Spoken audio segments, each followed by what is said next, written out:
Hi, I'm Katie, And I'm Wesley. and this is the podcast where we talk about stuff we've watched. Yes. And what have we watched recently? You're asking me? That's not how it goes. Wesley, what did we watch this week? We have watched Superman. Well, we watched Superman a couple weeks ago, Was it that long ago? or at least a couple weeks ago. Oh. And then we just watched Fantastic Four. Yep. Saturday, last night. Which was not Saturday. Whatever. Yeah, so we're gonna talk about them. Two major superheroes films that we actually both liked. Yeah. Which is pretty shocking, really. Pretty shocking. We haven't really even watched superhero films really since... We were saying the last one we saw was like No Way Home, and what was the other one? Guardians 3, which I didn't think was that great. And I didn't even see Guardians 3. Katie saw Guardians 3. We talked about that. And Batman, but that's something like completely different. So Superman. That was 2022, wasn't it? Batman? See, that was like 3 years ago. Yeah. But that's kind of almost a separate weird realm because it's kind of separated from the whole kind of conversation of DC EU versus... Is it? Well, that's a question I don't want to get into. Nobody knows. Nobody knows. Anyway, let's talk about Superman. So, what did you like about Superman? What was the...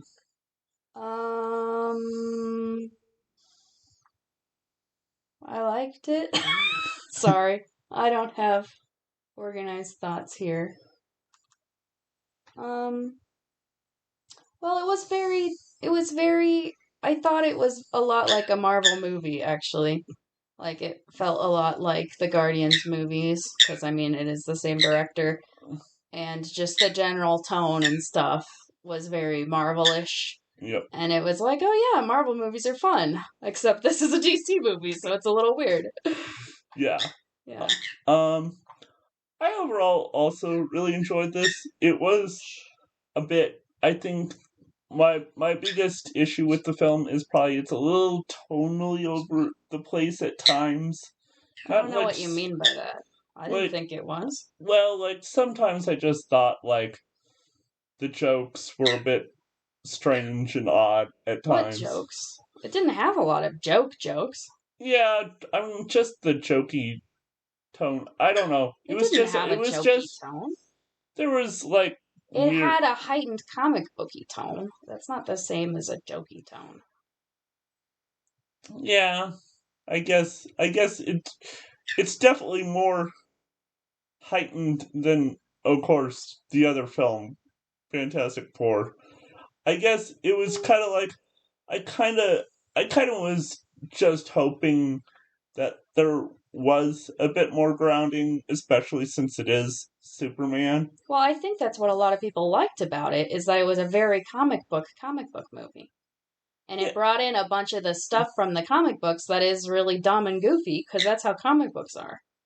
Right. And so, like, I watch Comic Pop on YouTube. Yeah. And they read and review comic books, and they loved it because, you know. Right. Yeah. I guess kind of just, I think it would have helped a little if the film had been titled, like, to set that kind of more Marvel-y tone for it. Mm-hmm. Instead of trying to, like, harken back by simply saying Superman, I think it should have been called Superman and Friends. That's what this movie should have been called. Is something like that. Like Superman and Friends. I don't know. But it was about Superman. It wasn't about the other characters. They were in it, but...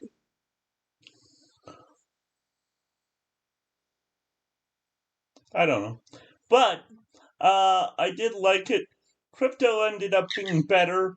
I will say, also, the one thing I liked about it was there were some odd stuff going on in the trailer where I'm like, that doesn't make really any sense. I thought it would be a horrible mess. I was like, they have the dog, they have Guy Gardner, like, what is happening in this movie? And I thought it would not work, but it did. Yeah, I think most of it worked. Too loud. Most of it worked pretty well. I thought there were definitely like explanations for things that I was very happy about. Like crypto.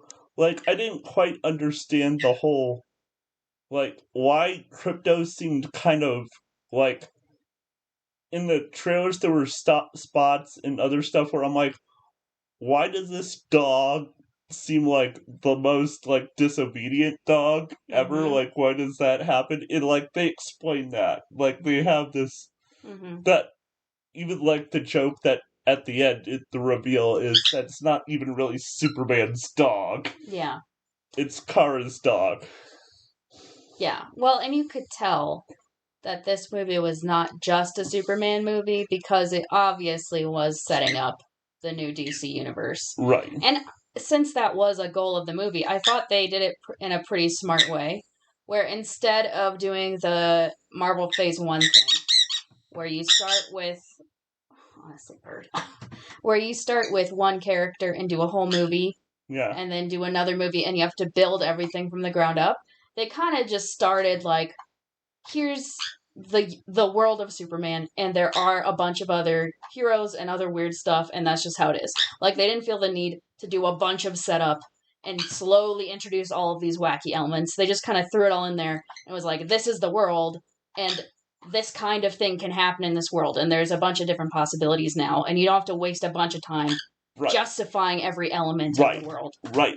While it's not, of course, as wacky, and we'll talk more about it when we get to it. That was the other thing I also appreciated about the Fantastic Four movie, is like, we don't need we get a brief, like, explanation overview in, like, 5 minutes, and, so, yeah. So both, this is, a good place for superhero movies to go in general, I think. So, Katie went out of the room. I was just explaining the thing that I liked about both of these movies was the need to, like, you get enough, but you don't have to, like, start from, what, they're not superheroes thing. Like, well, that's a very common criticism. Whenever they reboot superheroes, it's always like, we know. And every director feels the need to put their own spin on it. Especially the origin. Even though it doesn't need their own spin on it, right? Right. And so it can be very annoying. So I think it was smart to skip that kind of problem. And so both movies did that, which is really nice. Yeah. Yeah. You either just throw you into the world or just give you a brief enough, like, origin where we could say this is the setup. I don't know though, because part of the appeal of superhero movies is the origin. Like that inciting incident of suddenly getting superpowers is like good conflict, and that is like an inherently interesting part of superheroes. Right. So you're losing that, and you're like losing the before and after of this character. Right. But I think though, like, just because of the era we live in, I just like seeing it because it does feel like there was an era where it felt like just like we were doing it to like condescend to people who like had like like even if you don't know anything about comic books, it's not like you need a whole movie to explain to you how Superman came to be or whatever. It because we've already have at least somewhat of general sense of at least some of these characters. So unless you're doing almost something everyone like kind of has an idea for them. Yeah, unless you're doing something really obscure or something really different. Yeah. I don't think there's really a need for this as much anymore. So let's see. The Superman movie. Okay, so briefly, let's just do like plot, characters, theme kind of thing. Right. So basic plot: Lex framing Superman Yeah. tries to just get Superman to be hated by everybody so he could take over this country. No. Well, no. Own part of the country, at least. No, he set up the thing with the country so he could destroy Superman. Well, yes. Well, but he's also... The goal was to destroy Superman. That was his ultimate goal. Well, yes. Because he hates him because he's jealous of him. Yeah. And it's actually really refreshing. Okay, and then I guess we're moving on to characters already. It's really refreshing to just see, like, straight versions of the characters. Because almost every movie, well, maybe not Marvel, sometimes, mostly DC movies, like, almost every movie that has DC characters in it since the original Superman movies. Yeah. Has been like a twist on the characters, or an edgy version of the characters, or just a straight up not very accurate version of the characters, right? And so it's nice to just have a movie where it's like Lex Luthor is Lex Luthor and Superman is Superman, and it's like, okay, cool. Right. Like, that's what people want. Like, they like these characters. They want to see them in a movie. Right. And this is like almost the first time that's happened. At least sort of. In a long time. Yeah, in a way that feels faithful to the but original also characters. Like not feeling dull and boring. Like the part of the, like, if you watch like Superman Returns, which is that problem. I like that movie. I like that movie too, but part of its problem is that it's being so just a sequel to the first two Supermans that it creates weird inconsistencies in the No, the problem with that is that they want it to be a sequel, and yet they can't resist making it modern and relevant because Superman is a dad that has abandoned his child, and it's like, what? Well, that's true too. Yeah, immediately, right away, you go like, well, that's not really Superman. And he wouldn't do that. That's dumb. Like Lois writing articles like, Superman doesn't exist. Yeah, see, that's what I'm saying. They can't resist, like, putting some twist on it or modernizing it or whatever. And this movie was like, no, that's dumb. We're just gonna do Superman. Superman? Yeah. That guy. Everybody knows him. Let's just do that. People already like him. And it's like, wow, what a genius idea. It only took us... When did Superman come out? The original? 1978 or so. Oh, it only took us like 40 years to figure that out. It's like, right. Geez. Right. Discounting the fact that there were all sequels. There were sequels to that film, but those kind of are not relevant. I'm ballparking. Right. Anyway, although I guess there's some people that would argue that the Superman in this movie is not actually accurate to Superman, and he's a wimp. He's a woke, weak wimp, Wesley. Did you hear that? Yeah, I heard that. Yeah, which I found dumb. I didn't agree with that at all. He is the Boy Scout, okay? Let's accept that Superman is a Boy Scout. Yeah, he's not supposed to be the most tough macho guy ever. Right. Like, the point is that he could be, well, he actually physically is the toughest, most macho, most strong guy ever. Yeah. But he's actually just a nice guy. That's kind of the whole point. Like, you can play even varieties in that. Like, I think in the Superman animated series, it's a bit more like he's kind of just nonchalant kind of guy, like, ha ha ha, like, do. In this one, he's a bit more maybe on the emotional side, but, like, there's nothing really, like, they go over the top with that too much, I felt. Yeah, like, the stuff he got emotional about was because it was things he was passionate about. Right. That was worth getting worked up about, right? Right. Right. Yeah, I guess probably the most controversial thing... Well, I don't know if that's true. One of the controversial things was sort of the scene near the beginning with him and Lois. Yeah. And she's interviewing him, and he gets all defensive and worked up. And I think some people really disliked that, because it made him seem a little bit, maybe a little bit, arrogant or oblivious, Yeah. right? And people didn't like that. And then I also saw that they kind of set up conflict in that scene where Clark was kind of choosing not to understand the wider implications of his actions. Right. But then at the end of the movie, he didn't really have to make any decision that would show that he changed. It was more like he was just correct all along. Right. And that was a criticism I kind of agreed with. Yeah, I think that would probably be my biggest criticism. But I don't think that's a problem with his character. I think that's a problem with the plot setup or the storytelling. Yeah. Where they set up that whole conflict and made it seem like it would be the issue of the movie, but then it wasn't really. Yeah. So that's not really a character problem. It's more just of a plot problem, I think. Yeah, that's probably the biggest fault of the movie.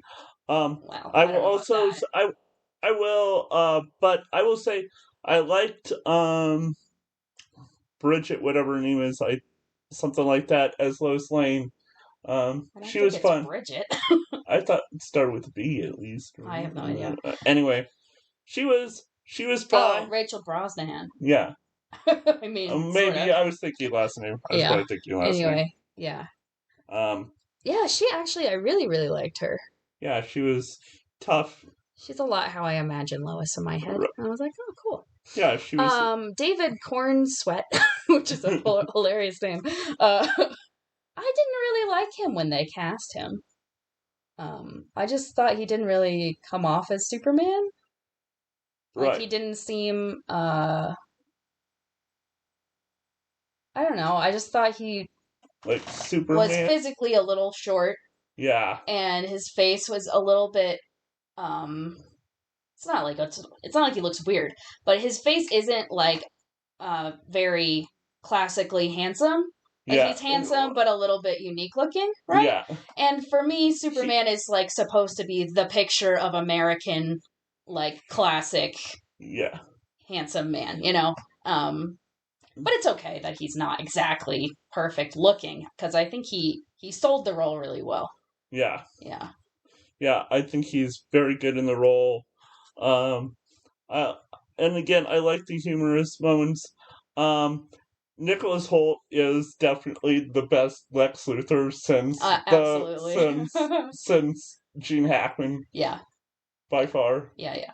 He's so fun in the role, and just him getting crazy. Yeah, and I think they did a really great balance with Lex of making him, like, really over the top and crazy and comic booky, and yet he was still grounded enough that he still felt threatening. Yeah. And, like, the things he did still had weight. Like, it wasn't all like, oh, he's so ridiculous, we can't take it seriously. Right. So that was a really good balance. And I think the movie as a whole did a pretty good job of doing that balance overall, where it's very over-the-top, heightened, absolutely ridiculous stuff is happening, like an alternate dimension splitting a city in half, and a dog and the weird green baby. Like, there's a bunch of really weird stuff. And the baby was a bit weird at times. I think that was the one thing I think they could have cut totally, and it would have been better. The whole baby sequence was unnecessary. It was fine he was there, but at some point, it kind of gave me flashbacks to that scene in the second Hobbit movie where the dwarves are riding the barrels down the river like it's some kind of ride at a Disney theme park.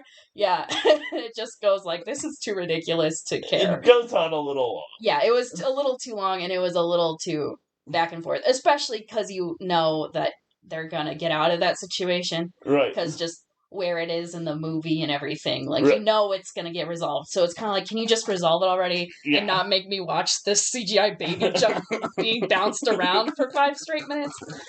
Yeah, that was one part where I thought they overdid it, right? Where it was, like, on the verge of breaking my suspension of disbelief. But the rest of it, there was enough, like, stakes that felt real, that it didn't get, the crazy stuff was, like, fun instead of stupid. I mean, it was still stupid, but in a fun way. Yeah. So, it's clear that I think that James Gunn really likes Mr. Terrific. Yeah, he was great. He was really good. In fact, he kind of there's Someone a I knew sequence nothing there's about. a sequence in this film that was very reminiscent of the the sequence in Guardians 2 with Yondu and Rocket walking through the ship as the whistle Yeah. arrow. There's a sequence like that with Mr. Terrific. Yeah. That's very reminiscent of that. With the cool music and the... Yeah. Yeah. Because James Gunn likes his 80s, 70s music. That's right. Yeah, Mr. Terrific, I didn't even know about him at all before this movie. Right. And after this movie, I was like, yeah, Mr. Terrific, absolutely. Let's have a Mr. Terrific movie. Yeah, why not? Although I think he works better as support. That's fine. Yeah. Yeah, I don't know who that actor is either, but he was really good. Yeah. So just very briefly, then we had Superman, Lois, Lex Luthor, Mr. Terrific, the Green Lantern. Guy Gardner, played by Nathan Fillion. Yeah, another weird choice that I was not sure about, but it worked fine. Yeah. Although it is a little weird because it's like, are we gonna get Hal Jordan? Are we gonna get Jon Stewart? Or are we just skipping those people? Well, the Lantern show is supposed to be Hal Jordan and Jon Stewart. Are they gonna be in movies, though? I think so at some point. There is going to be a Lantern. So maybe they're gonna just do it where they're all around. They're all lanterns. Yeah. That could work fine. Yeah. I would like if they did a team up movie of all three, that would be fun. That could be really fun. Because of course you're gonna have Guy be the point of the Green Lantern Corps is space cops. That's supposed to be the appeal, and yet they rarely act like cops or like work together like cops, and so that could be interesting. Right. Yeah. It could be interesting. We'll see. Yeah, I really like Nathan Fillion in the role. He was hilarious. That was great. And really fun. There's even the one weird thing I will say for if you're sensitive to this stuff is just there was some odd swearing. Yeah. It's like this is the kind of movie that does not need swearing. Yeah. Right? It's not like a gritty, realistic, it's not like a Nolan Batman kind of thing. Yeah. It's just a superhero movie that you might want to be able to take like your 9-year-old to. Yeah. And yet they're like dropping the S word and stuff. Yeah. And it's like, why? Totally unnecessary. Because it's James Gunn. That's I guess. But I mean, it was just enough to annoy me, but not a ton. So it was like you might as well take it out. Right. I don't know. Weird. I don't know. And then there was Hawk Girl, who was okay. I had no feelings about, but no she was fine. She was fine. The Kents were amazing. Yes, the best Kents in a while. At least probably since Smallville. Yeah, I love Smallville. Jonathan Kent from Smallville, he's great. But a very different take on the character, right? Than these. Well, what's so interesting about this take was clearly, like, they are just, like, the most farmish... They're just so normal. Like, not, like, movie normal, quote-unquote. Like, actually normal. Right. Like, any random old couple you would meet in Kansas. It's like, Right. Hi. Like, you kind of, like, because sometimes, even in good versions, like, sometimes it accidentally comes across, like, Jonathan and Martha Kent are, like, the most perfect, like, the most wise. Yeah, they're, like, extra super special. It's, like, farm wise. It's, like, that old kind of, like... Well, and I mean, they are very wise and good people. Right. Otherwise, but it can come... But it just came across as, like, normal good people. It's like, oh. Right. Like, there's nothing really like because the conversation they have where they're having trouble hearing Clark on the phone. Like, it's very clear, like, they're just normal people who just are growing old. They're uncool. You know? There's nothing, like, really special about them.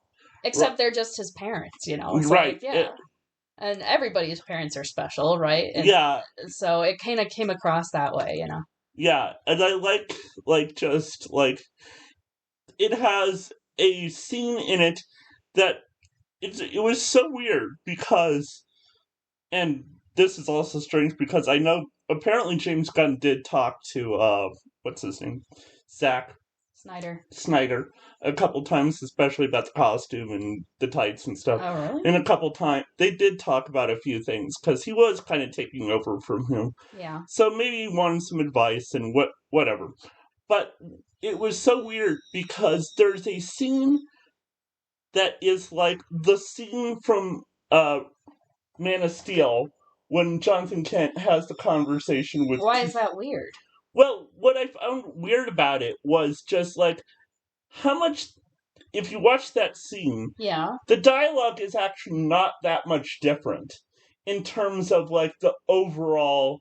Yeah, feel. I thought that was obviously deliberate. I don't know why that was so weird. What I found just. But what's so great about it though is what I'm saying. It makes it a little weird, but like really great. Is just like how just a few key switching of words and how those words are organized and what they're saying makes it so much better. Well, it was basically the opposite message, right? Right. Which I thought was clearly the point. Was that he was saying, remember Man of Steel when Jonathan Kent told Superman not to save people? Well, we're doing the opposite of that. This is the new Superman who saves people. And it was like, oh, okay, thanks, I got it. I thought that was clearly on purpose. Well, what I find strange is because Jonathan Kent in the Man of Steel version kind of says the same thing about like choices, like your choices are still your own kind of thing. Yeah. But because you take just by taking that line out and restructuring it, it changes that completely. Yeah, it's the opposite meaning now. Right. Yeah, exactly. It's like it doesn't like it just showed it didn't take much. The message in the previous one was like your choices are your own, and self-sacrifice really isn't worth it. Right. Right? Like giving up yourself for others. That's stupid. You should put yourself first. That was the implied message, right? He didn't come out and say that. That was basically the idea, though, right? Like, you are worth more because you're super special, Clark Kent, Superman, than those random people you might save. Right. It's not worth it. And in this one, it was like, your choices are your own. And, therefore, if you make the choice to be self-sacrificial, then it is worth it. Yeah. It's a good thing because that's what your character is, right? And of course it's worth it to rescue people. Right. Because you are not like the center of the universe, some demigod. Right. You're here like everybody else on the planet. You have certain gifts and talents, and you're supposed to use them to help others. That's just how it is, you know? Right. And so some people have again had issues with the whole revelation about Jor-El and his mom. Which I understand. But here's the thing personally. And while I like that, I like classic, both dads are great. There's one that, saved, the one who saved him and the one who raised him is kind of the idea, right? In classic Superman. What I liked about this, though, is kind of like just, and this is kind of just James Gunn's MO, which is the idea that the people who raise you don't necessarily are the people who are important to you. You said that the opposite way. You mean the people who are your biological parents don't matter as much as the people who raise you. Yes. That was a big theme in the Guardians movies as well. Yeah. Which I think he could have done that theme without making his birth parents evil. So I get why people are so mad about it. But it was a storytelling choice, and it's honestly not that big of a deal. They can easily retcon it if they want. Right. It was more about the effect it has on Superman in the plot of this story. Right. Of, like, it takes away some of his self-identity, and it makes him have to reevaluate why he does things and reaffirm, like, oh yeah, I do this because it's right, not because my parents said something to me. Right. Right. Which is, it's kind of a similar thing if you have ever seen the Telltale games with Batman. there were these games called Telltale. They're kind of like story-driven video games. Yeah. And they did the same thing with Batman, where it turned out Yeah. Batman's Well, that's parents interesting. were They kind of did that in the movie, The Batman, as well. A little bit. not as Not much. as much. But yeah. But it was a similar theme where they were shaking the foundations of the character that's built on their parents' legacy. Yeah. Right? And being like, well, is that really what makes you a hero if you have a legacy? Right. Not everybody has a legacy. Right. I was like, well, no, it's about your choices, right? Right. So that's a similar theme there. Right. And hope also was a big theme in The Batman. And this film.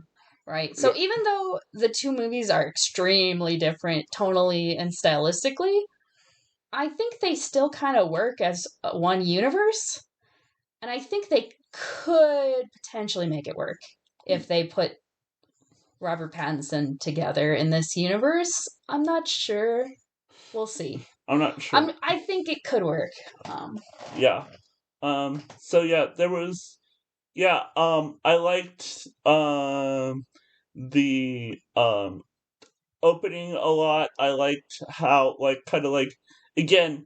The opening just throws you in the middle of this. Yeah. That's like when the it did have that the title scroll, which was a little odd. I didn't like that. The 300 years, 3 weeks, 3 days, whatever. It felt a little pretentious for no reason. Why are we repeating 3? Like, what's the big deal about 3? It was just like, oh, that's a clever writer thing. It's like, okay, whatever. That kind of annoyed me. So it took me a little bit to get in because I was like, oh no, is this going to be dumb? But it was fine after the first couple of minutes. Yeah. But yeah, I also, what was it? I do. Oh, back to the. Well, what were you gonna say? The other thing I just really liked about this film was just again kind of like it does take itself seriously enough, and just the idea of Superman meeting just one person. Like, how often have we had Superman just interact with a random person? Like the guy who Lex Luthor kills. What's his name again? Malik, maybe? Malik, the Indian. He ran a food cart or something? Yeah. Yeah. And it's just like that's enough. You want that. Yeah, that's smart, because a lot of times in these superhero movies, the scale is so big and there's like hundreds of people dying everywhere. And, and it's like, it doesn't really impact the audience. Right, so it was really smart to narrow it down to just one guy, right? And even in, this is especially true, at several points in Malachi's the biggest example, but there's several points, especially in the alien fight, where you specifically see him see a specific person. A squirrel. Right, a squirrel. That was so cute. I loved that. I thought that was a great, smart way of doing Superman's character, because technically, is it worth taking the time to save that squirrel in the middle of this fight where people are in danger? Maybe not, but that's the kind of guy that Clark is. Like, he cares about people and animals. He's just a sweet, nice guy who thinks, and just the fact that he noticed is a huge thing about his character, right? Well, as opposed to Guy Gardner, who obviously couldn't care less. And I like even though he kind of recognizes the threat it was and kind of maybe the necessity of it, he's still even sad when the alien dies, because he's like, that's still something being lost. And I like he didn't go on a tirade about it or something. Yeah. But at least he acknowledged it on some level. Yeah, and it's this sense that he's sort of like a pure soul, Right. And his values are very black and white, very right. innocent, and again, they kind of set up this conflict about the necessity of acknowledging political realities and that the world isn't black and white. And here Superman is with his black and white morality. Right. And there's a conflict there. And the way they resolved the conflict in the movie was sort of like, well, even if it's true that things are complicated, it's still better just to do the right thing. Right. Even if it is too black and white, too bad. Like, sometimes Superman chose to just do what he personally thought was right, no matter what consequences there might be, which is something you could say, like, well, that's unrealistic or that's irresponsible. Like, you could criticize it that way. But I think that was the answer the movie wanted to give, right? Like, hope is better. Right. Doing the right thing is better, regardless of whatever complications there might be. Right. Which, yeah. I don't know if I would fully be on board with that exactly. No, because you still need to act wisely, because things like that actually have real consequences in the real world, right? If you act naively in the actual real world, like, people die and things. It's not that easy. But because it's Superman, right? It's like, well, yeah, that's what we wish we could be, right? And Superman has the power to maybe make that possible. Right. I think the reason I like this, and we'll get into Fantastic Four, is like, there were points in both movies where I'm like, going, this is a little too clean, like, oh, we're just going to clean this up in one scene, and also, well, that's a huge contrast to how they've done superhero movies for, like, the past 20 years. Because I think that's a very common... At least 10 years, maybe not whatever. quite 20. Yeah, that's a common criticism of superheroes in general, right? That it's too schmaltzy, it's too naive, right? Right. It doesn't really work in the real world. And so a lot of superhero movies kind of explore that and make it darker. That's why Man of Steel exists, because Man of Steel is trying to play with, like, it's not complicated. He has to... Yeah, but Man of Steel... He needs to snap Superman's... Zod's neck. Yeah. He has no choice. Okay, sure. Now, there's problems with that in that film. Well, the problem with that was the execution. Well, yes. That I would argue that while maybe this Superman is a little too idealistic and unrealistic, the Man of Steel Superman is, like, gritty for the sake of gritty, and it's equally unrealistic, but on the other end of the spectrum, right? Which is called, like, grim dark, right? Like, it's dark for the sake of being dark, for the aesthetics, you know. It's like, in reality, if you were in that situation that Superman was in Man of Steel, was that actually his only choice? Right. Probably not. And, like, did he have to treat the whole city like an expendable thing made of Legos? No. Right? Like, they're presenting it as if that's the only possible choice in this difficult situation, but it's not really. Right? So it rings equally false to your audience. You're like, well, we're still trying to do the right thing. Right? Like, we might acknowledge there are very complicated situations, but you still want your hero to try, right? And if he then is forced to make a morally gray decision, that could be interesting and fine. But if you just throw the morally gray decision out there without properly scaffolding it and showing why it's actually a necessary choice, it's the same. It's like, I don't buy that. Right. Just like in this movie, when there's, like, the evil country invading the poor little country, and it's so obviously, like, a bunch of grandmas with some pitchforks is, like, the whole military of this country, which is completely ridiculous. Right. And it's like, okay, is this really how conflicts on the world stage work? No. No. And, like, again, there have been questionable... People have brought up parallels to stuff that's been going on in the real world and stuff. I don't know. But sometimes... Only in that way that fiction is applicable to many situations. Right. And so, sometimes, I'm not saying all the time you have to put away the current events and not see how they're impacting the way movies are being made. Yeah.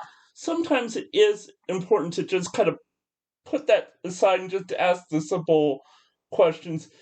Aside from the questions we're having politically, how would this apply in just any situation too? Yeah. Right. And I think people really blew out of proportion how political this movie was.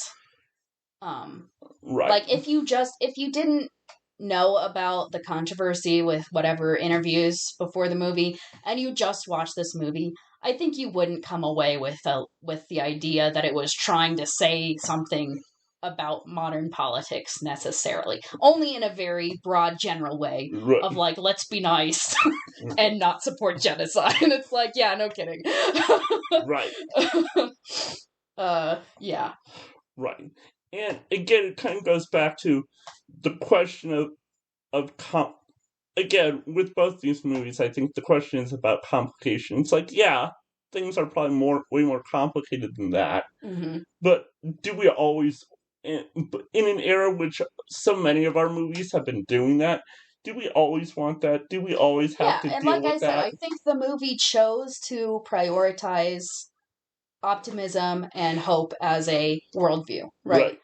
Like, regardless of whatever else, right? This is a outlook that we should strive for, right? Right. And that's actually a good segue to Fantastic Four, actually. Yeah. There might be some more to say about Superman, but let's move on for the moment. Right. So I really like this movie.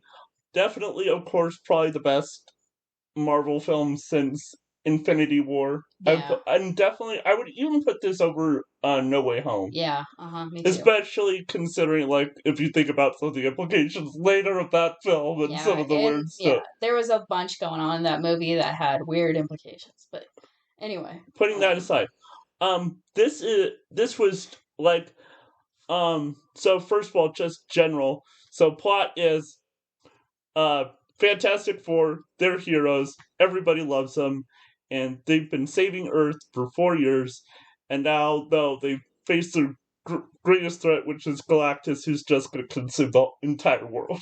Yeah, that escalated quickly. Yeah, that got ahead real fast. And actually, I'm pretty sure that the very first Fantastic Four comic book story is Galactus. It's like one of the very first things. Yeah, either the first one or almost the first one, I'm pretty sure. Right. Which is interesting. Right. Oh, well, and, like, there were tons, especially with the Mole Man, the Red Ghost. Yeah, they referenced a bunch of stuff. That's very early. That's, like, the very early stuff of Fantastic Four. Right, and so like we were saying about, like, setting up origins, they did a similar thing where they didn't show you them going into space and being radiated and getting the powers. They kind of was like, that happened, and now they're heroes. So we kind of skipped the whole formation of the team and, like, what do we do with our powers step. And we're just like, they are the world's heroes. And in this world, it's an alternate universe from our typical Marvel universe we've been in so far. Which, again, I liked, because then it throws away all the other questions we maybe have. Yeah, so that allows it to be a lot more manageable as a story. You get to focus on these characters, and you don't have to have your audience asking, like, well, why didn't Captain America show up and help them fight Galactus? You know, it's like, well, because he's not here, okay? Right. I mean, maybe there's a version of Asgard somewhere in this universe, but we don't know them, so it doesn't matter. Right? So that was smart. And then, and it allowed the movie to focus more on some other questions about being a hero rather than just like, should I or should I not? Which has been done a lot, right? Because there's really no moment where the characters in this movie like go, oh no, should we still be heroes? Like, should we save people? It's like, that's not even on the table, which I really appreciated because, once again, the theme of doing grimdark, conflicted heroes who are like, I don't know, I'm Superman. Should I save people? It's like, yes, dude, you're Superman. Okay? Right. Can you not? It's like, yes, we are the heroes. We have a responsibility because of our powers to do the greater sacrifice for people who are weaker than us. And that's like the starting proposition. They don't have to question it. And it's so refreshing because you're like, yes, that's real heroic people. What I like about, though, is that it feels like at several points you can see, like that old regret, like, maybe seeping in a bit, but they don't allow it to control. Yeah, it's like, them. Okay, does Ben regret that he looks like a weird rock person? Yes, but does that, like, call into question his role as a hero? Is he gonna quit the team? Like, no, he's a better person than that, okay? Right, yeah, exactly. And it's like, yay, I appreciate having people who are actually admirable. Right, you know? right, because, like, I think that's one of the things people are overlooking is some of the like underneath stuff that's going on with this movie. One of the things is Ben, and what I liked is there's that scene where he's looking at himself in the TV and he sees what he used to be, and you can kind of see the regret. But then later, there's a scene between him and Reed, and Reed's having regret over what happened to him, and Ben just tells him, "Look, it's okay. It's okay.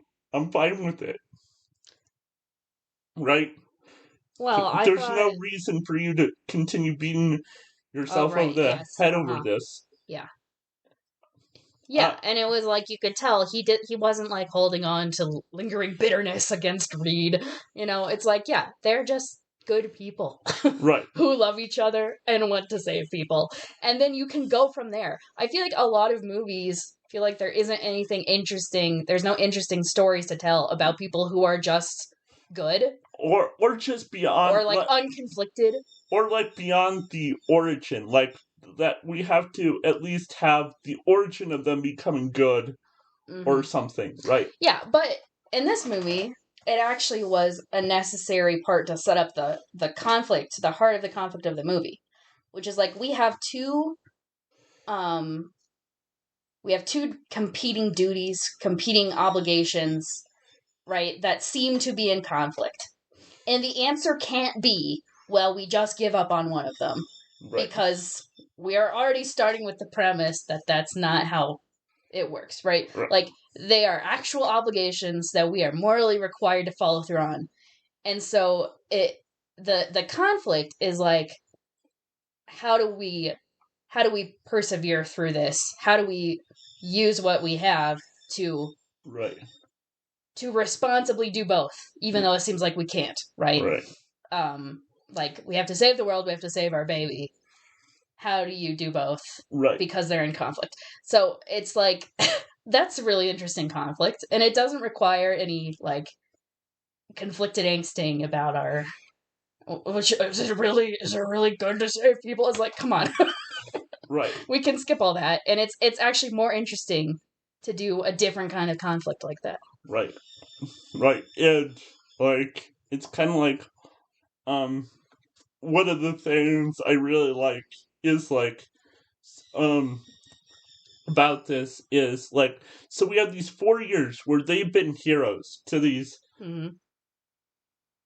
people, and some people have said this movie, like 3/4 of the way, kind of throws aside the big conflict, which is between them and the people, but it hasn't, because what the point of the Fantastic Four say is, look, we've been heroes for 4 years, and we're not ready to give up our baby, but we're not going to give up on you.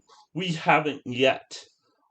Right? What have we given up in these 4 years? That's the thing that turns them around, is the reminder, like... Well, yeah, which I agree is almost as equally unrealistic as the grandmas with pitchforks fighting a border war in Superman. It's like, yeah, we gave a nice speech to the angry, crazed mob of people, and they just went away. It's like, yeah. I think it would have been more realistic if Sue, like, broadcast that message, like, on a TV or on the radio or something, and it went out, and you could see some people reacting in shame and be like, oh, she's right, and some people still being angry and unconvinced, and it still would have worked, I think, because I think you could say, like, there's enough people that they convince that they can move on. Yeah. So it was a little bit like, that's too cheesy, you know? It is a bit... it was still a bit cheesy, and so I was having that thought a little bit, but I also still liked the speech itself, because... Yeah, it was a good speech. And so the main problem is about giving up their baby to Galactus. It basically says, give me your baby or I destroy your world. Yeah. Although it's probably actually, give me your baby and I will destroy your world. Well, I don't think he has any reason not to destroy their planet, even though he says he won't. Right. I don't know if that's... we never get to that point, so we don't know. Right, we don't know. But one of the other things that I kind of appreciated... So one of the things that kind of, I think, this movie also does that's really interesting is while I think there could have been a little more superhero action stuff, Hmm. I do like the fact that it shows that these people are also more than just their powers. Like, in the sense like with Ben. Like there's not a lot of scenes of Ben like doing like big clobbering. There's a few moments, but Yeah. there's not like a lot of him clobbering Mm-hmm. stuff. But what I like is like the reminder, oh yeah, Ben is supposed to be like the greatest. There's really long sequence of him piloting. It's like, oh yes, Ben is supposed to be the greatest pilot Yeah, ever. that's true. And it's really interesting with the Fantastic Four that they all have powers, but the powers aren't really what their characters are centered on, Yeah. even in the comics. Like Reed Richards is stretchy, but that's kind of incidental, honestly. Like it makes him tougher in a fight, so that's useful because he's a superhero. But the core of Reed Richards' character is that he's like literally the smartest man ever, right? And he's a physicist and all that. And that's what defines him and creates conflict for him as a character, right? And then Sue, sure, she can turn invisible, but that's not really the point of Sue, right? Right. The point of her is that she's like an extremely nurturing. Well, no. Well, yes, but the point of her is that she's an extremely independent, charismatic woman, and you can kind of see like with Mole Man, like she's the only one that can negotiate with Mole Man, and she's the one who's talking to the UN and stuff like that. Like she's a very powerful, strong woman who is kind of a more I forgot which word I wanted to use, but she's got a very strong personality, very independent, very charismatic, right? And yet she's also wife and mother. Right. And that's the dynamic that defines her as a character. And she also happens to turn invisible, right? Right. And so you could do that with all of them. Like Ben is a big rock guy, but actually he's also just a chill dude who would like to have a romantic relationship, maybe. And being a rock kind of gets in the way of that, because people are afraid of him, and maybe not many chicks want to date a rock man, That's kind of his core conflict. And then there's Johnny, who kind of, I think he more leans into his powers than the others, right? Because he's sort of the cool hotshot, and he can fly and turn on fire. So that kind of meshes. But his character is that he kind of overplays it, right? He uses that as a mask to try and seem cool and like get chicks and stuff, when in reality he's kind of insecure and Right. does and struggles to have like long-term meaningful relationships. And yeah. But also what it shows, what I liked about it is that first of all he shows that he's also willing to approach this whole question they have outside of the box. Which they made Johnny a linguist, which I was not expecting. Like, but what I liked about it was like because so often I mean he's an astronaut, so I guess but what I liked about it is because so often he comes across in like especially other media, even in the animated series sometimes, where he's just a hotshot. Yeah. And there's not much else. What I liked about this is that he's the guy. What he's supposed to be is he's in some ways the guy who's like, because he's kind of a bit on the outside of those three in terms of just like talents and abilities, and kind of like I'm just the uncle. I'm the brother-in-law kind of who's just been caught in the middle of this. Yeah. Is that it shows that what Johnny really is the guy who emotionally wants to connect, who emotionally wants to be ready to say the things that will do whatever to protect people. So he'll look down any road. Like if it's a hot shot decision, or if he's a hot shot, but he's not like self-centered. Right. He's actually extremely giving and very involved in his role in the family, right? Right. And takes a lot of his identity from being part of their family. Right. Which was really sweet. Right. And his ability of wanting to be a family was like, well, what's more important to a culture than a family, right? Getting down to the fact that this Silver Surfer, right? She was a human being at once. Well, an alien. An But alien, yes. but you know what I mean. That Yeah. she once was just like him. Like, Yeah. And and this sets up the main dichotomy here, right? Where she had to choose between protecting her family and doing the right thing, right? And not throwing the rest of the universe to Galactus, right? Right. And she chose her family over the universe. Right. Or other planets anyway. Right. Whereas, and the Fantastic Four have a similar Sophie's Choice going on, where it's like you choose your family or you choose the world. But they were able to be like, no, that's not actually the choice. That's a false dichotomy. Right. We don't have to accept that kind of thing, right? Right.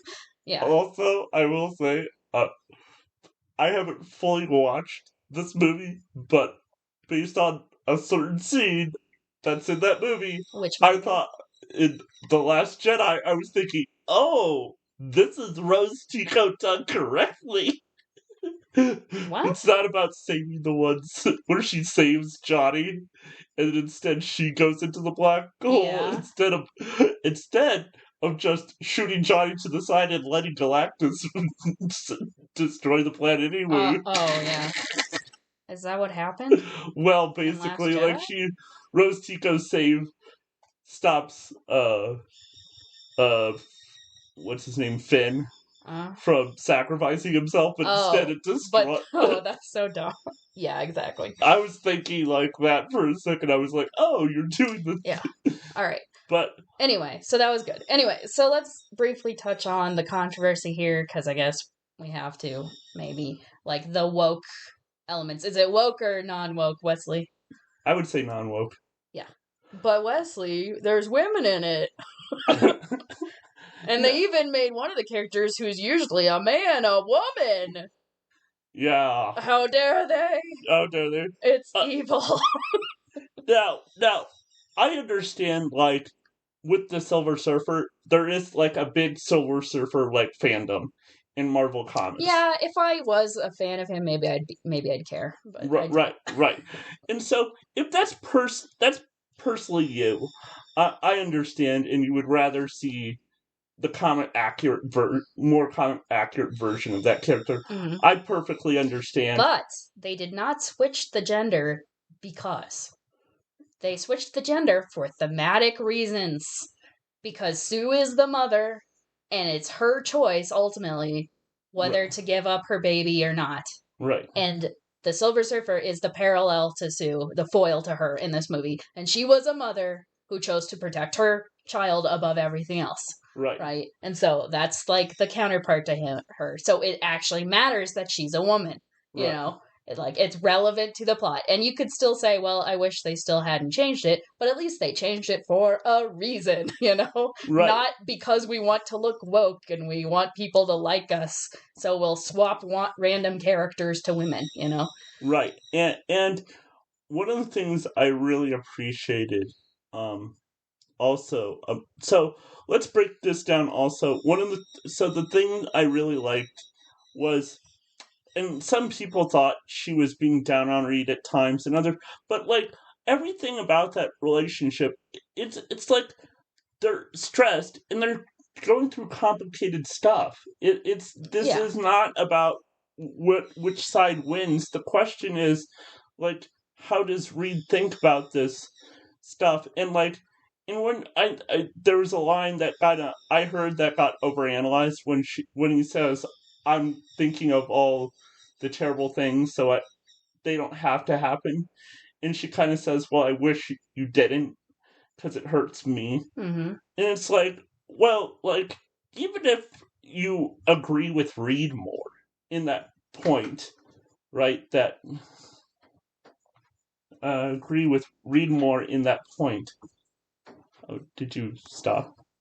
Oh, even if you agree with Reed more in that point, she's going through stuff. She might lose her baby over this. They're going to and so she's her problem is just like, I wish it didn't always have to be like this. I wish she has a moment where she doubts for a sec, like any of us would. Yeah, and I think it's more of a problem with our culture that they see a movie with a healthy married couple who love each other and they have to view it in the frame of men versus women. Right. Right? Like the gender war is like, that's a stupid thing made up by our society. There is no gender war, okay? In reality, men and women are both just part of the human race and we have to work together. Like there is no inherent conflict between them. That's a thing that's made up by the culture. And it's like, and then we finally get a movie that just portrays a couple who love each other and work together, and we can't get over ourselves, and we still have to. If they have like, one moment, which of them did the movie focus more on, the man or the woman? And if they gave Sue more emphasis, that means they hate men. It's like, or that like Sue isn't. They must agree with Sue or something. They have to always agree with everything Sue says, and like. Yeah. Like, and I don't even agree that the movie focused on her more. Like, sort of, because the baby was integral to the plot.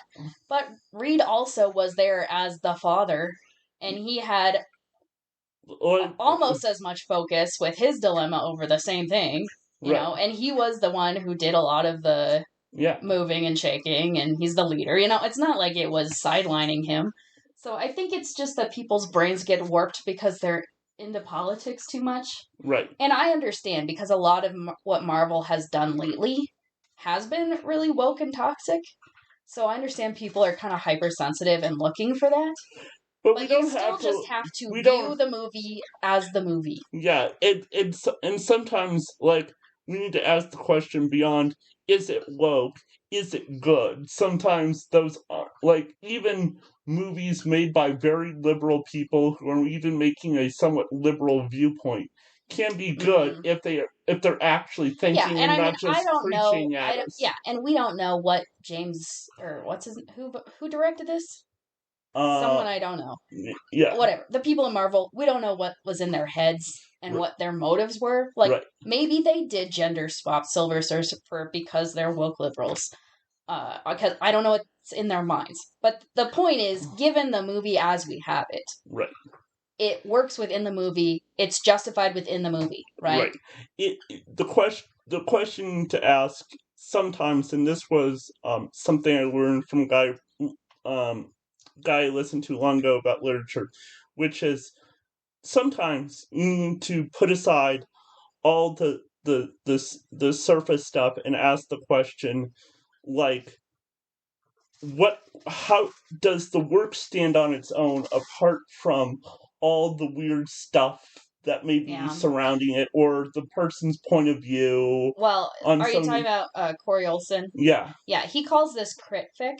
Yeah. Or like critical fiction, where when you come to a piece of literature or movie or whatever, and you're trying to review it, instead of just engaging with the work as it is, you kind of make up a backstory about it, and like what the author was thinking, and the author's motives, and and you kind of tell a story about what the author was doing and why they did it, and therefore the story means this. And it's like, well, you don't actually know any of that.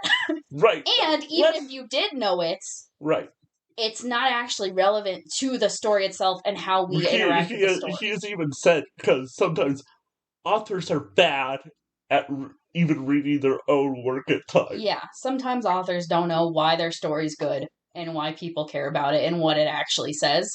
Right. I mean, I'm not going to say it's totally irrelevant. No. But seriously, just watch the movie for both of these movies, Superman and Fantastic Four.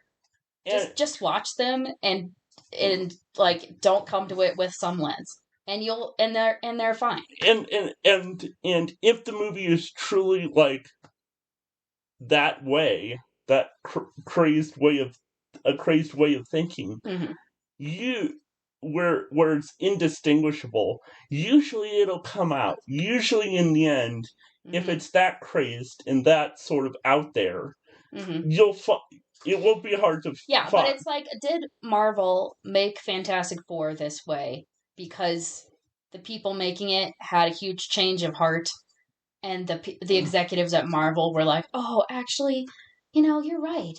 The identity politics is wrong. And from now on, we'll just make wholesome, family friendly. I mean, no. They do things mostly for money, right?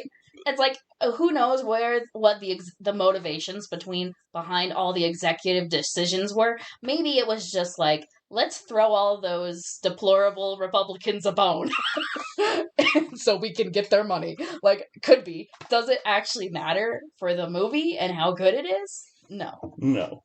Yeah.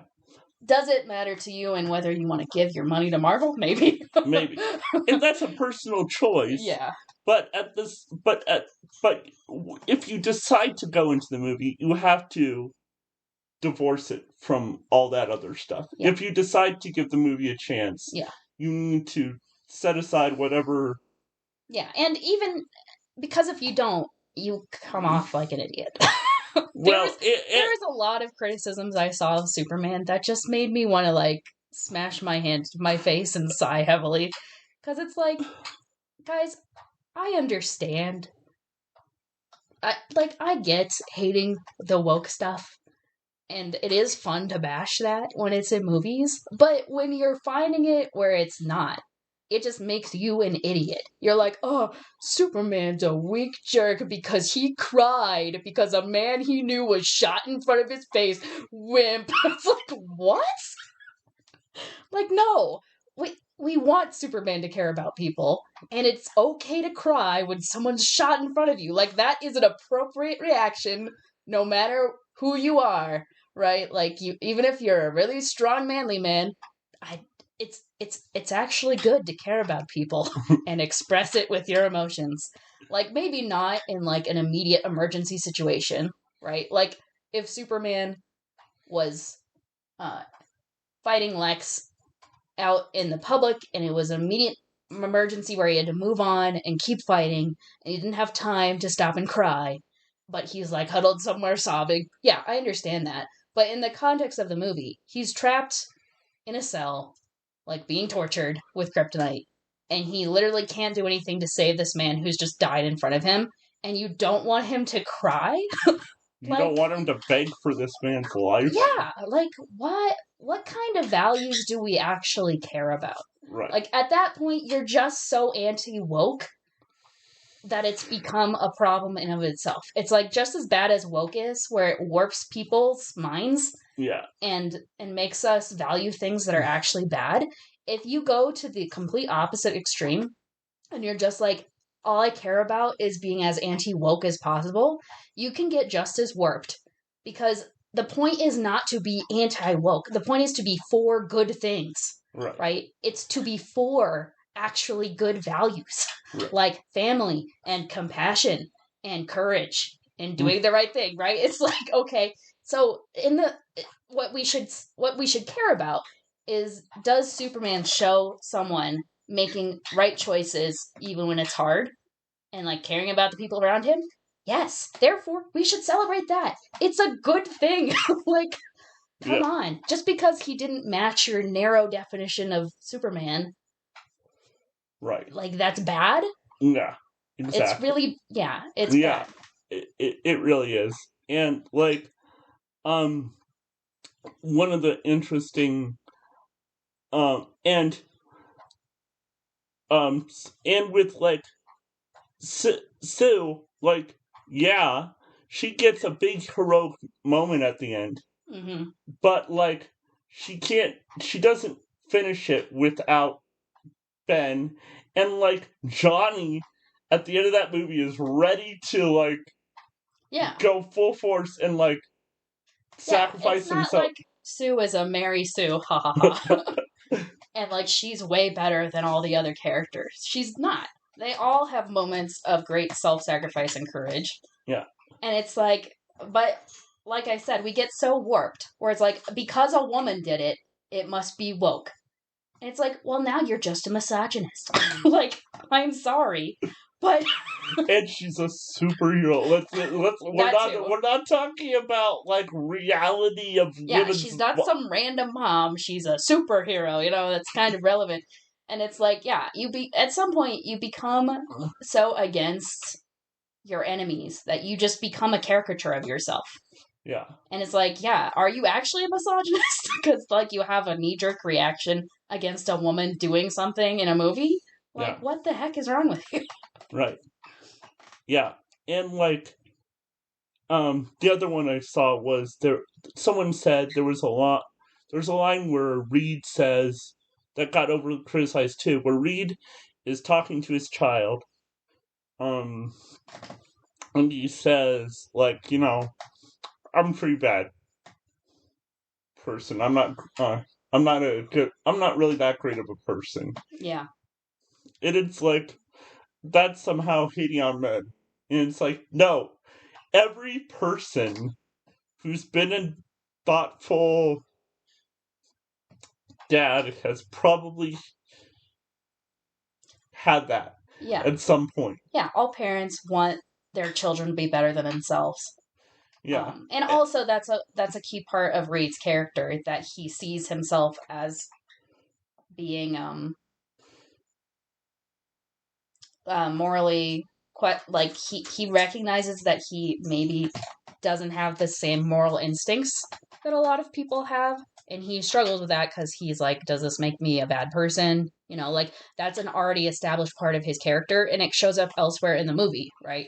So when he's talking to his son and he's like, I hope you don't turn out like me, he means like me personally and my specific issues, which I think all parents sympathize with, where you don't want to pass on your own issues to your kids. You want them to be better than you.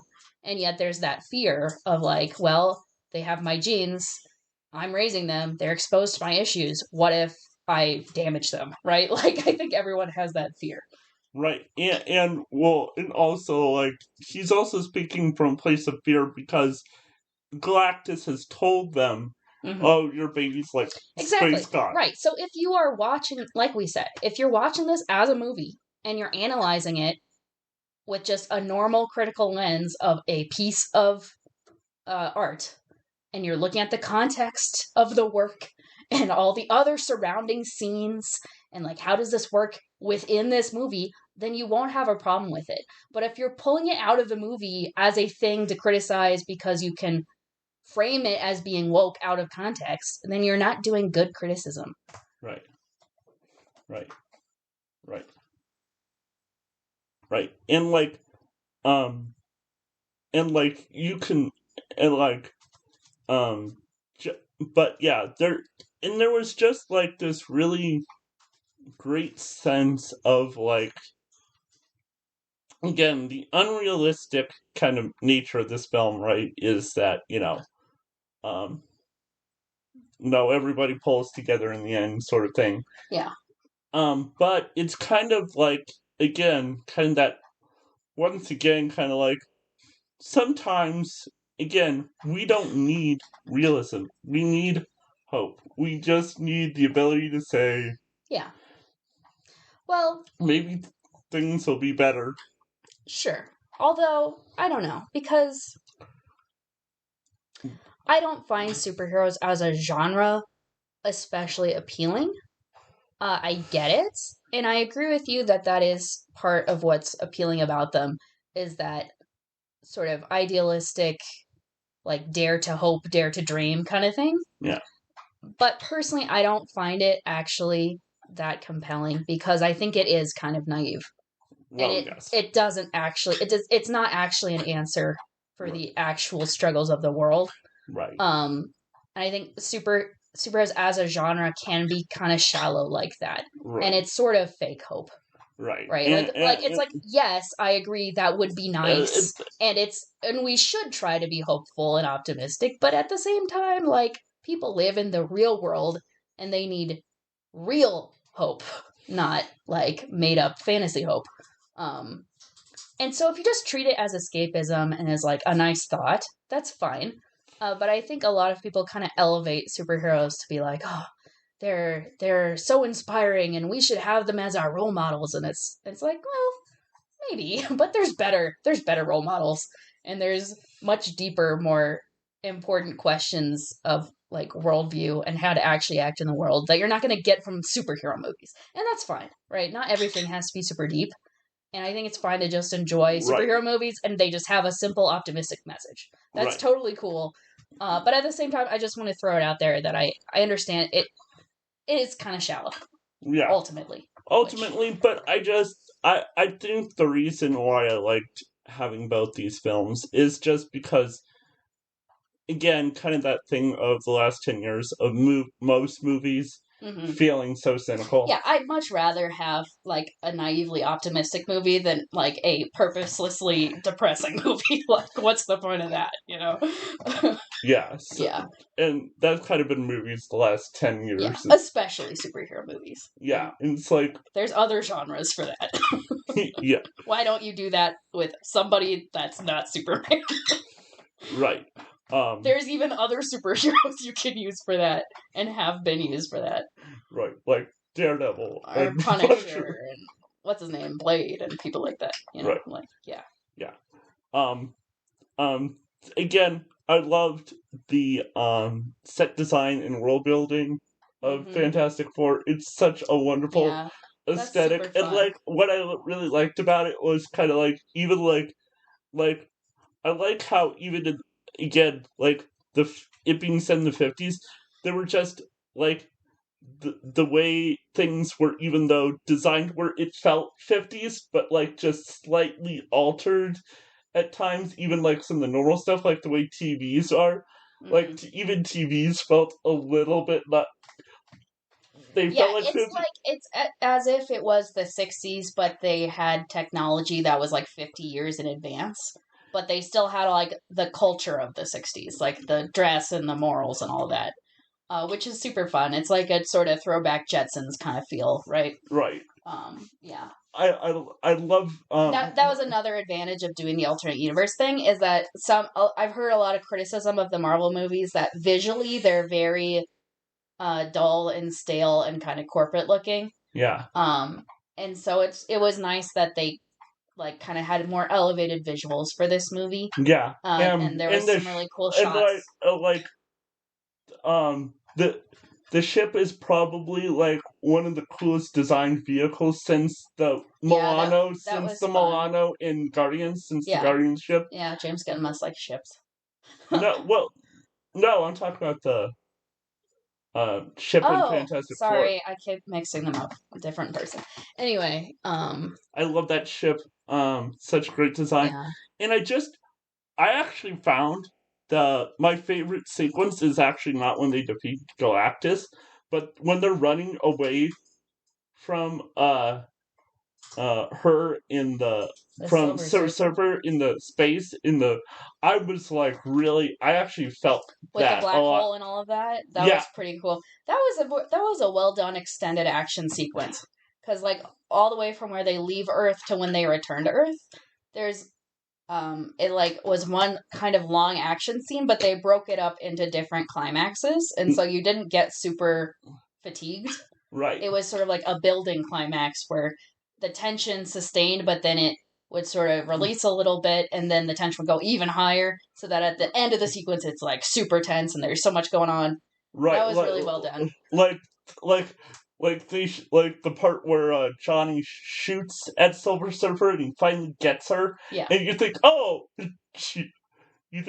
she's out. Like they took her out, and then she comes flying back in, and it's like, and like just again the tensity also, because that's when Franklin's being born. Yes. And it's really... Yeah, that was well done, although it was a little bit silly. It was a little... I appreciate they didn't show everything, but it was a little unrealistic for being in labor, but whatever. They tried. I'm fine with it being less than perfectly realistic. Anyway. If it were perfectly realistic, I would want kids sing. Exactly. Anyway, the only other thing with the visuals is that I think some of the CGI was unconvincing, especially the baby, which I give them a pass because we know there's filming restrictions with infants, and I don't really want them to endanger the child just so it doesn't look goofy. It was fine. You know, like I think I could almost always tell when it was CGI instead of real, but it narrowly avoided Uncanny Valley. Right. I think it was okay, like adequate enough that I can pass it. And there was just a few other shots where I was like, oh, that's obviously CG. Like, I think there might be a scene near the beginning where they're in the flying car, and they land, and you can tell when the car lands, and it kind of rocks when it lands, you can tell that's all fake. Like they're all CGI doubles and the car is fake. But then they step out and walk around the car and it's the real actors. And I was like, oh, whoops. That was a little janky. And I think there was just like one or two moments like that where I was like, whatever. I don't care about that stuff that much, but Right. So then, what do you think, Katie? Sing Doom. Yeah. Like, I'm really excited for Doom as a character. I am less excited for Robert Downey Jr. to be Doom because I have no idea what they're doing. Like, is it just gonna be Robert Downey Jr. just happens to play another Marvel character? In that case, I guess it's fine, although he is not who I would have cast, you know? Right. Like, I think he's a good actor and it'll probably be fine, but if you could cast anyone, why would you cast him? Right. To be Doom, especially if you want to do more movies with these characters. He's pretty old. I mean, he's not super old, but he's old to be like a major action villain, you know? Right, yeah. One of the, though I will say, yeah. One of the things I did like was kind of like that gave me hope was kind of the way they introduced him. Mm-hmm. The reason I really liked it was because it's not like, hey, I'm Doom kind of intro. Mm-hmm. It was like, so we know that Richards and Sue Storm's baby is special, right? Yeah. And like, well, Doom's gonna find that out. Yeah. Right? And so he's gonna want to know what's special. And I think that's actually from the comics, that he's actually super obsessed with their baby. Right. And like kind of acts sort of like an uncle to them and like wants to be on their good side. I'm saying they because I think they have two kids. But yeah. But and that might be from the comics, but I just like that simple introduction of him just looking at the child. Like I like that. Yeah, it was fine for a teaser. I liked, but I just like that only because it's kind of like. Also, it's like I think Doom has this really strange personality where he's both. He's very possessive person. Yeah. But he's also very. But it's not like it doesn't like get to him in the sense of like. It's not like just corporate possessiveness. It's like there's something that you can tell like he really wants more than just. Yeah, he's an atypical villain because I don't think he's just motivated by power. Right. Like he certainly wants power a lot, but you get the sense that he wants power to do things, right? Not just to have power, but because he thinks he can use that power to do things. And some of it is selfish and evil, but some of it isn't, you know? That's what makes him interesting. But anyway, we don't know what they're going to do yet. And I am still kind of annoyed with the Robert Downey Jr. thing because I think it's essentially just a casting stunt. And I really hope they don't do something dumb with it, like making Doctor Doom be an alternate version of Tony Stark somehow. Like, please don't do that. I would be happy if they just didn't even acknowledge that he looks the same and we could just move on and like focus on the character, you know? I think there might be. I think the thing you maybe want to at least do. Mm-hmm. I think there's the only way I would be acceptable with anything is if it was all just done facially. Like if you just have Thor and Sam Wilson and a couple of the others just kind of like raise their eyes like why does that? Well, but even that is like, what is the point? I guess so. This is why I think they shouldn't have done this in the first place. Ugh. So annoying. It's like, you know, like with Rhodey, they recast Rhodey, and then they retconned it and made it so that he was a Skrull the whole time. Did you know that? in like the Nick Fury Oh show. yeah. I'm pretty sure. Like, And but so they made it so that Rhodey was not Rhodey for like since Iron Man 1. And therefore none of that character development I mattered. thought it was sometime after that. I didn't think Oh, it was. really? Yeah, I don't think. I think it was like at Winter Soldier, not as far back Oh, really? as the original. I don't remember what they Oh, did. maybe I'm misinformed. I thought they But did if that. they did that, that would make that ten I times thought it's worse. because they were. If they said that I thought wasn't, it was because they were exploiting the casting change and like if they did that, if I found out they had did okay, that would which make is that dumb anyway. It doesn't make sense anyway. So that would make that 10 times worse well, than I okay, thought it maybe was. I'm wrong then. That would make it 10 times worse than I thought it was originally. But yeah, I don't know. It's like, I don't know. I just feel very mixed. There's part of me that's like really like, oh, this could be so bad, but there's a part of me that's also like, this could be so great, and I so want Doctor Doom to succeed because the last, especially 2 times we've tried to do Doom, it's the worst. One of the worst things ever done with a comic book character ever. You'd think they would want to cast like someone who's like Arabic or something. Because I think he's Romani in the comics. Or something like Isn't that. he? He's at least Eastern European, if Yeah, not and I've Arab. always kind of pictured him with sort of an accent, you know? Yeah. I think Robert Downey Jr. is going to do like an Eastern European accent or something, or like a Arabic accent. Like, that would be funny. Maybe, or super cringe, perhaps. I don't know. There's just so many weird questions with this. I don't know. Is he gonna have an accent only when he has the mask on? Like wow, that would be weird, man. He has the mask and it's filtering like yeah, exactly. He has the mask on and he has an accent, and then he takes it off and he's like, "Surprise! I'm Tony Stark." Oh my god! Please don't do that. Oh no. Anyway, apparently we've run out of things to say about these movies, so yep. Since we're going on and on about Robert Downey Jr. Any last things to say? Like, you want to give a rating? Yeah. Okay. I guess ratings on these movies. So how do you feel about Superman, and how do you feel? Superman, I would say, was maybe a 7.5 out of 10. Yeah. And Fantastic Four, 6 out of 10. Okay. I would put Superman... I would actually put them on the same level and say they're both 7 for me. I thought you liked Fantastic Four more. Maybe slightly more, but it kind of just depends on, like, and it's also been a while, and so I'm also feel like I'm comparing apples and oranges a bit. Well, that's true.